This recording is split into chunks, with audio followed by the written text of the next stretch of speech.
को हो?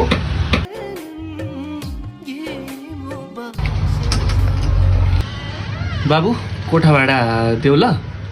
आज त छैन मसँग, म 2-3 दिनपछि म बनाउँछु है। 2-3 दिनपछि जसरी पनि बनाऊ है बाबु, समस्या आयो त्यसरी बनाऊ ल।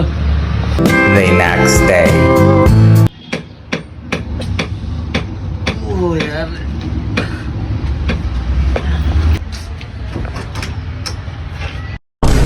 बाबु भाडा देऊ त, छिटो देऊ बाबु, मलाई यहाँ गाह्रो भयो। नत्र तिमी यो रुम छाडेर जाऊ के बाबु, काम छैन बाबु तिम्रो यहाँ। अङ्कल मैले हिजो नै भनेको थिएँ त, म 2-4 दिनपछि दिन्छु, अहिले समस्या छ मेरो पनि। अब 1-2 दिनसम्म नआयो भने भाइ तिमी रुम छाडेर जाऊ है, चाहिँदैन मलाई। यो तिम्रो बाउको होइन यो, 1-2 दिनपछि नआएपछि तिमी जाऊ है। खालि पैसा त्यत्तिकै बसेको तिम्रो बाउको हो र। हुन्छ अङ्कल म मिलाउँछु। यार कति झ्याउ गरे अहिले सधैँ दिनको दिन। 3 days later. फेरि गरेन कि ल्याङ गरे अब सधैँ।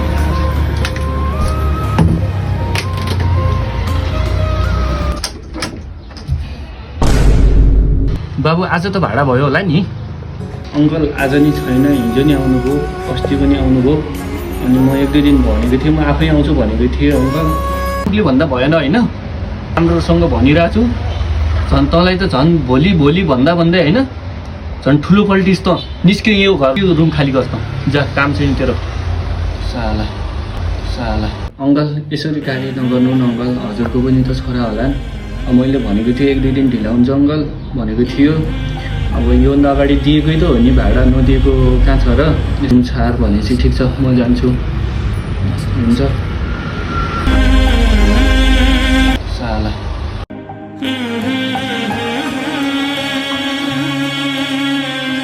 यो उदास अनुहारलाई मैले भोलि नै यो रुम खाली गर्छ साला।